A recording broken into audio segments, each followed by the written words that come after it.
एक बच्चे का सवाल है कि सर नीट 2026 के लिए मैं कौन कौन से चैप्टर छोड़ सकता हूँ। ये बड़ा इंटरेस्टिंग सवाल है। हालांकि जब मैंने AIPMT दिया था 2011 में और मेरा सिलेक्शन हुआ, RPMT मेरा सिलेक्शन हुआ, 78th रैंक था।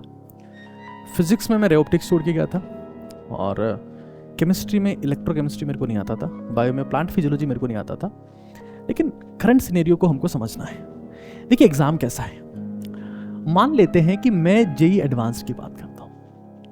JEE एडवांस जिसमें हमने पिछली बार 4 स्टूडेंट्स आउट ऑफ 14 सेलेक्ट करवाए।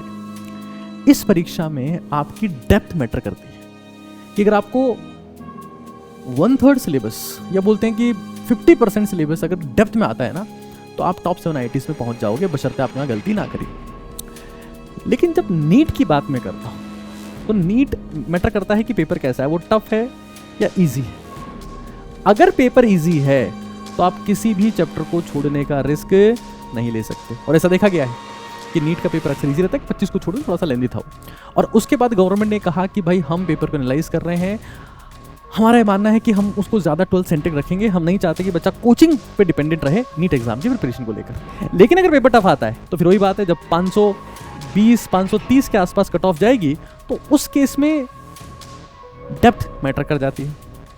तो पेपर टफ आएगा तो डेप्थ मैटर करेगी, ईजी आएगा तो रेंज मैटर करेगी कि आपने कितने चैप्टर कर रखे।